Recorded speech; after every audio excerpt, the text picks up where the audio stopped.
আসসালামু আলাইকুম এভরিওয়ান, কি অবস্থা সবার? কেমন আছেন সবাই? আশা করি সবাই অনেক বেশি ভালো আছেন। আলহামদুলিল্লাহ গাইজ, আপনার দয়ায় আমিও অনেক বেশি ভালো আছি। সো গাইজ, আজকে ব্লগটা করতেছি অনেক দিন পর, আফটার লং টাইম একটা ব্লগ করতেছি। জানি না ব্লগটা কেমন লাগবে, আশা করি ফুল ব্লগটা ভালো লাগবে।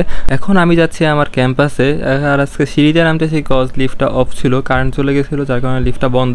আর এখান দিয়ে সিঁড়িতে নামতে নামতে দেখছিলাম একটা বিড়াল বসে আছে সিঁড়ির সামনে।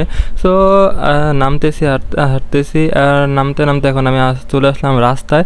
সো রাস্তা দিয়ে হাঁটতেছিলাম, এখন যাচ্ছি হচ্ছে রাস্তার ওই পাশে যে আমি বাসে উঠবো। সো সকালবেলা লোকজন বেশি নাই, দেখতেছেন লোকজন খুবই কম ছিল রাস্তার। এখন আমি ফুটওভার ব্রিজটা দিয়ে রাস্তার ওই পাশে যাব, দেন হাঁটতে হাঁটতে যদি একটা বাস পাই বাসে উঠে তারপর চলে যাব একবারে ক্যাম্পাসে। তো এখন আছি ফুটওভার ব্রিজে। সো এখান থেকে নামলে লাভলি অথবা লাভ বাইকে একটা বাসে উঠবো, বাসে উঠে আমি সরাসরি চলে যাব মানিকনগর। দেন ওইখান থেকে রায়দাতে করে উঠে একবারে চলে যাব নতুন বাজার। তো আগে ক্যাম্পাসে যেতে হবে, ক্যাম্পাসে যাওয়ার পরে ওইখান থেকে আজকে আমাদেরকে লিবারেশন ওয়ার মিউজিয়াম, ওই মুক্তিযুদ্ধের জাদুঘরটাতে নিবে। আর ওই যে আমার বাস দেখা যাচ্ছে, বাস অলরেডি চলে আসছে। সো আমি এখন বাসে উঠবো, বাসে ওঠার পরে তো আপনাদের সাথে দেখা হবে। এখানে কিছু ক্লিপ নিচ্ছিলাম নিজের। সো বাসে একবারে লাস্টে এসে বসছি, বাসটা অবশ্য খালিই ছিল, সিট পেয়েছিলাম। সো আশেপাশে কিছু এখন সিনেমেটিক শট দেখেন, দেখতে দেখতে একবারে দেখা হচ্ছে আমার নতুন বাজারে ক্যাম্পাসে।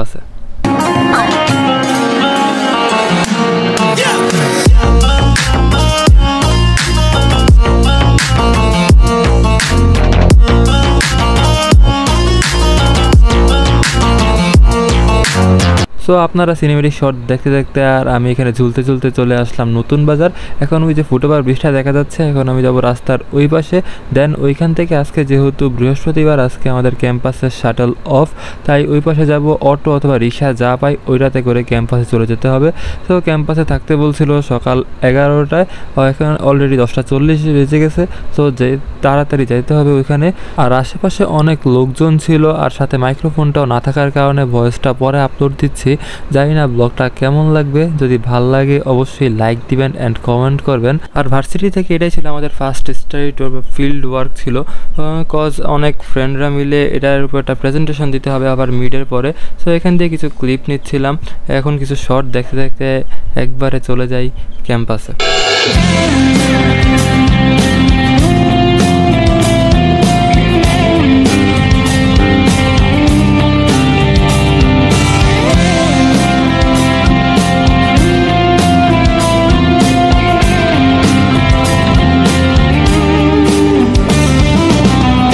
সো আমি মাত্রই ক্যাম্পাসে আসলাম, ক্যাম্পাসে এসে দেখি আমার আগে অনেক বান্দা এখানে এসে হাজির। তারা সবাই আড্ডা দিচ্ছিল, গল্প করতেছিল। তারপর আমি আবার নিজেকে একটু দেখাচ্ছিলাম, ভাব নিচ্ছিলাম, একটু চুলটাকে একটু ঠিক করতেছিলাম।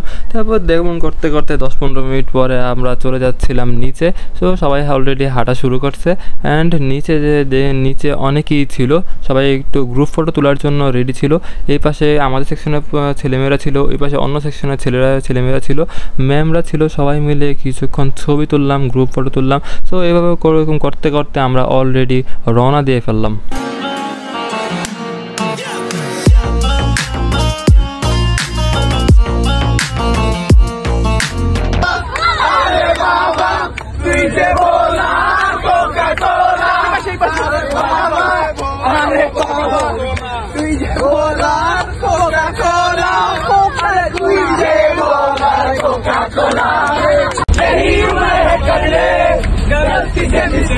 यही उम्र है कर ले गलती से मिस्टेक, यही उम्र है कर ले। সেরা ম্যাডাম কি আছে? আমাদের বিডিএসের ম্যাম কি আছে? সকলের প্রিয় ম্যাম কি আছে? কঞ্চে ম্যাম, আরো জোরে সবাই বলো, জোরে জোরে সেরা ম্যাম, প্রিয় ম্যাম, আমাদের ma'am, best ma'am, Delhi ma'am, Delhi ma'am, Marpara থেকে বেশিরভাগ থেকে দিল্লি ম্যাম।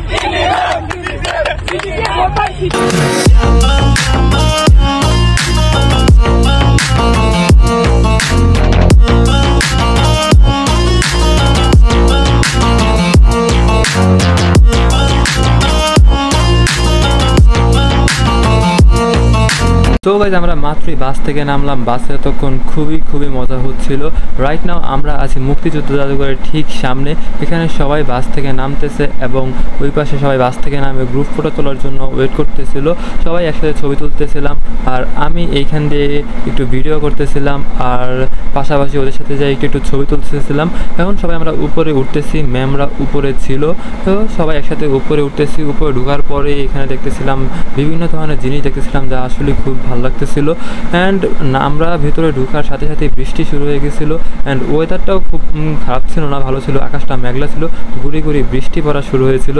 সো সব মিলিয়ে ভালো লাগতেছিল। আর এইখানে আমার ফ্রেন্ডরা যে যার মতো বিভিন্ন ধরনের ছবি তুলতেছিল, ভিডিও করতেছিল। তারপর আমরা এখানে কিছুক্ষণ রেস্ট নিচ্ছিলাম। অনেকক্ষণ বাস জার্নি করার পর অলমোস্ট 2 ঘন্টা ছিলাম, তাই সবাই একটু ফ্রেশ হয়ে রেস্ট নিচ্ছিলাম। একটু পর আমাদেরকে বললো মিউজিয়ামের অডিটোরিয়ামে নিবে। তারপর সবাই মিলিয়ে অডিটোরিয়ামে ঢুকলাম এবং যে যার মতো বসলাম। তারপর আমাদেরকে বললো একটা মুক্তিযুদ্ধের ভিডিও ক্লিপ দেখাবে, সো আপনারাও একটু দেখেন।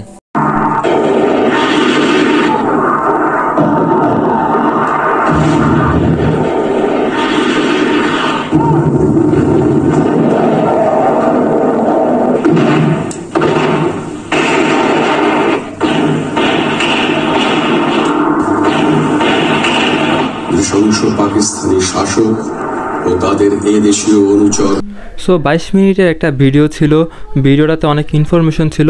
আমরা হয়তো 22 মিনিট দেখছি, আপনাদেরকে 22 সেকেন্ডের জন্য দেখাতে পারছি কিনা জানি না। তারপর ভিডিও শেষ করার পরে আমরা এখান দিয়ে সবাই আস্তে আস্তে বের হচ্ছিলাম, যেহেতু দুপুর হয়ে গেছিলো, দুপুরের খাওয়া এখনও হয় নাই। সো এখানে আমার দুপুরের খাওয়া অলরেডি আমার সামনে চলে আসছে। তো এখানে একটা মতো দেখতে পাচ্ছি এবং ভিতরে কি আছে তা আপনাদের সাথে শেয়ার করি।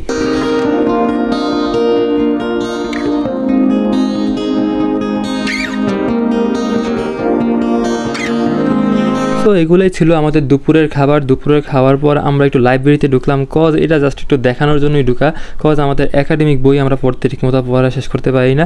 তো যাই একটু ঢুকলাম, ঢুকার পর আমাদেরকে বললো এখন আমাদেরকে গ্যালারি 1-এ নেবে, কজ আমরা একটু দোতলায় উঠতেছিলাম সিঁড়ি দিয়ে। সবাই মিলে উঠতেছিলাম, খাওয়া দাওয়া শেষ, বন্ধুরা মিলে উঠতেছিলাম উপরে। সো ওইটাকে একটু এক্সপ্লোর করে আসি। আমার গর্ব, আমার স্বর্গ, আমার মাতৃভূমি, জন্মেছি তাতে গর্বিত তুমি স্বপ্নপুরে রানী। তোমার কোলে জন্মেছি বলে আমি আজ চির সুখী। শহীদরা যে জীবন দিল কান্নার জলে লিখি। ৭১-এর ৩০ লক্ষ প্রাণের বিনিময় অর্জিত এই দেশ নিল দেখো ৯টি মাস সময়। বাংলাদেশ আমার বাংলাদেশ, আমার বাংলাদেশ। প্রায় অনেকক্ষণ ঘোরার পর আমরা দেখি আমার 2টা ফ্রেন্ড এখানে বসে আছে। তাদেরকে জিজ্ঞাসা করলাম সবাই ঘুরতেছে, তোরা বসে আছিস কেন? তারা বললো আমাদের পুরোটা ঘোরা শেষ। তার মানে বললাম তা সে আমাদের থেকে আরও এক ধাপ জীবনযুদ্ধে এগিয়ে গেল। সো তারা খুব হাসতেছিল। সো গাইস সব মিলিয়ে এইটুকুই ছিল ব্লগটা। জানি না ব্লগটা কেমন লাগছে। যদি ব্লগটা ভালো লাগে তাহলে অবশ্যই এটা লাইক দিবেন অ্যান্ড কোন দিকটা বেশি ভালো লাগছে ওইটা অবশ্যই কমেন্ট করে জানিয়ে দিবেন। জানি না নেক্সট ব্লগ কবে আসে, আসলে রেগুলার ব্লগ করা হয় নাই। সো আজকের ব্লগটা এই পর্যন্তই। ভালো থাকেন সবাই, হ্যাভ ফান, পিস, আসসালামু আলাইকুম।